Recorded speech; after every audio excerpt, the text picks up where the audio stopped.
Masih di Ajang Sadang, ngobrol asik seputar wisata Jogja bersama dengan ketiga tamu yang tentunya akan membahas mengenai objek wisata alam Kali Biru. Tadi Pak Jono sudah menyampaikan apa yang saat ini dibutuhkan, Mbak Ika juga sudah menjawab dari fungsi DPRD Daerah Istimewa Yogyakarta seperti apa.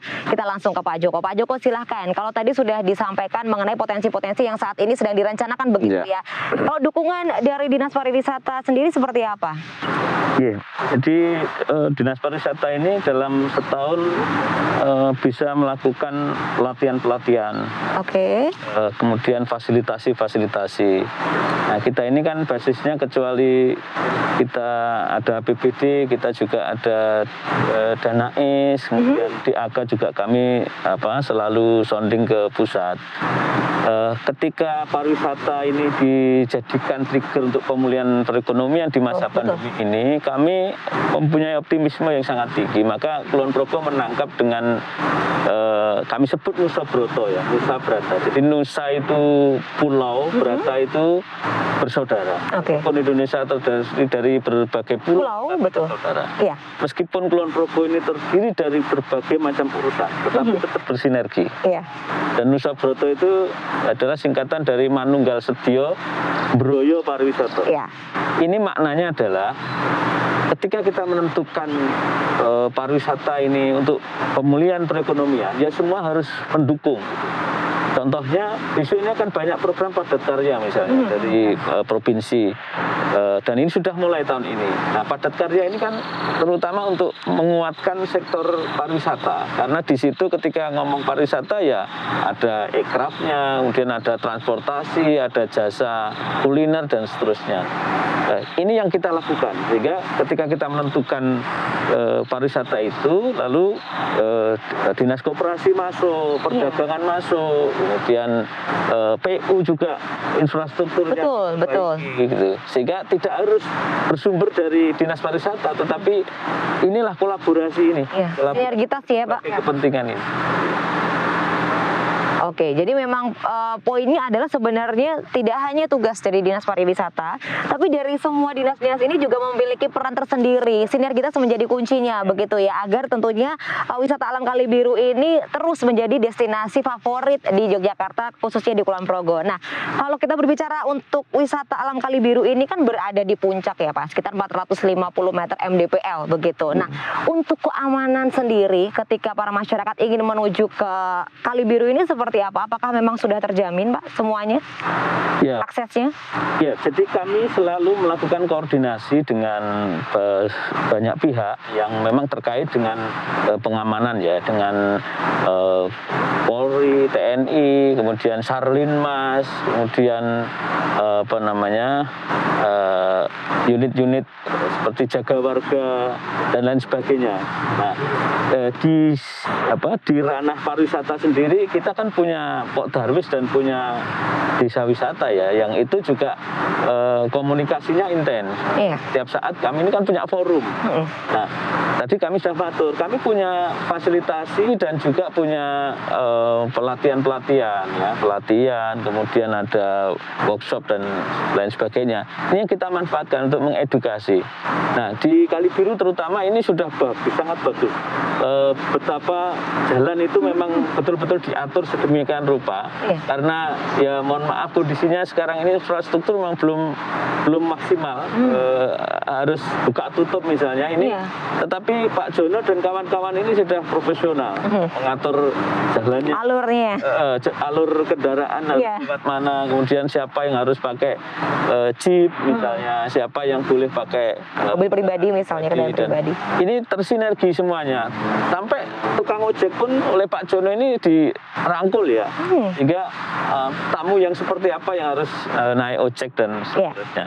Nah, ini sinergitas ini yang kami maksud memang harus dipertahankan, sehingga kita mengeliminir potensi-potensi kerawanan keamanan pengunjung. Meskipun di atas ketinggian, tetapi ya saya kira mereka sudah banyak belajar dari daerah lain dan juga selalu belajar mengikuti kearifan lokal. Iya. Ya, Pak Jono pasti hafal ya, ini daerah-daerah yang nggak boleh diinjak misalnya, Betul. daerah yang nggak boleh disentuh misalnya. Iya. Ya saya kira membangun dengan seperti itu, dan tentu di mana bumi dipijak, di situlah langit dijunjung. Sehingga karakteristik area di Kali Biru pasti sangat dipahami oleh masyarakat di sana dan oleh pengelolanya. Saya meyakini itu. Baik, jadi untuk keamanan itu tidak menjadi masalah, tentunya sudah bersinergi dengan pihak-pihak tertentu demi keamanan dan juga kenyamanan para wisatawan. Coba kalau untuk Pak Jono, ini kan kondisinya di atas ya Pak. Sinyalnya bagaimana nih? Karena kan biasa ya kalau misalnya kaum milenial apalagi ketika datang di sebuah tempat yang hits, apalagi yang viral di Instagram, mereka akan berlomba-lomba untuk segera mengupload begitu ya. Karena sekarang ini kan semua serba konten ya Mbak dan juga Bapak ya. Nah, ini untuk kebutuhan sinyal sendiri seperti apa? Apakah sinyalnya sudah bagus Pak di sana? Sudah, ini berkat juga ini kerjasama kita. Artinya desa wisata ini kan nggak bisa sendiri ya Mbak. Harus ada dinas, harus ada desa wisata yang lain. Nah, waktu itu dari Dinas Pariwisata Kabupaten Ponorogo memang kita dibantu tower.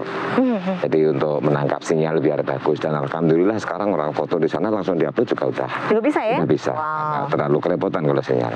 Oke, Gitu. jadi untuk sinyal ini sudah tidak menjadi masalah ya? Iya. Bisa ya? Bisa. Oke, Bisa. coba kita ke Mbak Ika. Mbak Ika ini ya suatu apresiasi ya bahwa ternyata untuk sinyal tidak menjadi masalah ya. Kadang-kadang kan orang, aduh di atas nih sinyal bagaimana gitu, ternyata bisa gitu untuk mereka ketika berfoto langsung diupload. Nah, kalau menurut Mbak Ika sendiri peran dari milenial, karena ini kan digital milenial ini sangat-sangat erat. Kalau menurut Mbak Ika sendiri peran milenial dalam promosi digital ini seperti apa? Nah, kalau tadi sudah disampaikan tadi tentang akses jalan, kemudian jaringan telekomunikasi. Memang akhirnya kita berbicara tentang 4 aspek yang memang harus diperhatikan oleh pariwisata.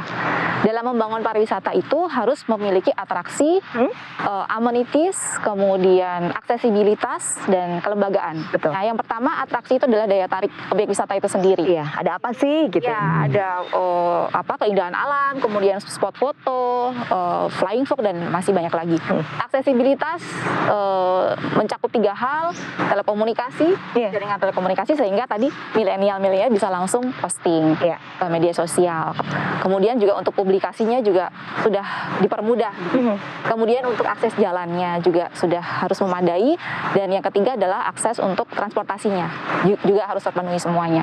Kemudian untuk amenities itu adalah multiplier efeknya. Jadi fasilitas-fasilitas yang mendukung adanya objek wisata tersebut seperti restoran, rumah makan, masjid, tempat ibadah, kesehatan, ya masih banyak lagi yang mendukung fasilitas-fasilitas yang mendukung objek wisata tersebut.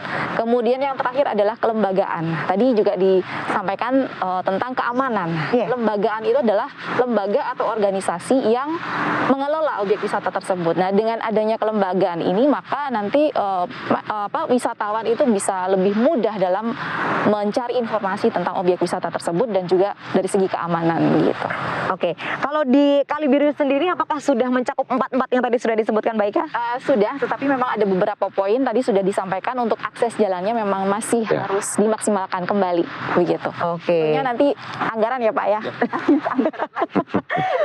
Ujung-ujungnya anggaran ya. Kan Mbak Ika. Karena sekarang kan ini juga sedang pandemi ya Mbak ya. Pandemi sehingga anggaran dari refocusing ya sekarang ya. Semua OPD harus direfocusing. Direfocusing untuk penanganan COVID. Jadi ya memang agak sedikit terhambat, tapi pelan tapi pasti begitu ya sepertinya. Oke, jadi ya harapan kita bersama semoga akses jalan ini segera kembali diperhatikan, lalu juga masyarakat ini jadi nggak usah mikir-mikir lagi kalau mau ke Kali Biru ini, nggak usah mikir jalannya bagaimana semuanya sudah terkoordinir dengan baik. Oke, kita ke Pak Joko. Pak Joko, saat ini ada yang sedang direncanakan khususnya oleh Dinas Pariwisata Kulon Progo ini apa? Khususnya untuk wisata alam Kali Biru ini, apakah ada yang ingin dilakukan untuk wisata alam Kali Biru ini? Mungkin menambah infrastruktur atau apa? Kalau infrastruktur pasti menjadi prioritas kami. Tadi kami sampaikan PU bersinergi dengan kami, tata ruang bersinergi, perdagangan bersinergi dalam rangka kemudian penyempurnaan apa yang sudah dijelaskan oleh Mbak Ika. Nah, ke depan ini Kali Biru akan kita sinergikan dengan yang lain gitu. Sekarang ini kan ya pariwisata berterus ya, tidak boleh kemudian terkotak-kotak gitu. Iya, betul. Gimana kemudian satu paket wisata itu tidak kemudian egois gitu. Mengembangkan satu destinasi saja, tetapi kita harus membangun jaringan. Maka di Kulon Progo kita kembangkan namanya Sambanggo ya. Sambanggo itu Sambang Kulon Progo. Oh, Sambanggo itu Sambang Kulon Progo. Kenapa menggunakan istilah sambang? Di masa pandemi ini kan kita tidak boleh di destinasi wisata berlama-lama, berjubel-jubel gitu. Jadi sambang itu tilik atau menjenguk atau menengok. Kalau kita nengok orang sakit itu kan nggak mungkin seharian ya Pak. Aduh. Nggak boleh jubel-jubel. Iya betul. Iya. Ya maksudnya nanti di Kali Biru sebentar, terus pindah. Gimana lagi? Terus ke Sermol. Tapi nginepnya tetap harus di Kulon Progo gitu. Iya. Sehingga dalam waktu sehari wisatawan bisa datang ke 10 destinasi wisata gitu karena semangat Sambanggo itu. Nah, Sambanggo itu kalau huruf go di bahasa Jawa itu kami artikan go itu gisik. Gisik itu pantai atau laut. Di Sambang gisik, kemudian go kedua itu gawe. Sambang gawe itu ekraf. Jadi ekonomi kreatif, industri kreatif itu gawe termasuk karya budaya. Terus go yang ketiga itu gunung. Sambang gunung ya di perbukitan. Jadi kami punya 3 sambang ini yang sudah menjadi program unggulan kami ditopang oleh Nusa Broto yang tadi saya sampaikan. Nah, memang di catatan kami Kali Biru ini ratingnya ke-4 ya, di Kulon Progo. Jadi jumlah kunjungannya di tahun 2019 itu dari 2 juta pengunjung yang ke Kulon Progo itu 125.000 sendiri itu ke Kali Biru. Ini catatan yang saya kira menarik dan harus selalu kita backup, kita dukung, terutama dalam hal promosi. Dan rating ke-4 itu kalau di Kulon Progo, Blaga, kemudian Sendang Sono, Sermo, terus Kali Biru. Catatan kami. Nah, sehingga diakui atau tidak diakui, Kali Biru memang tidak boleh berhenti. Berinovasi, menata diri, berkreasi, ya kan? Nanti bisa tampilannya lebih segar lagi. Ada pengembangan ke depan. Setuju. Nah, kalau untuk Sambanggo ini sejauh apa? Tapi mungkin ditahan dulu untuk Pak Joko. Kita akan break sejenak. Untuk pemirsa jangan kemana-mana karena sesaat lagi Anjang Sana akan segera kembali.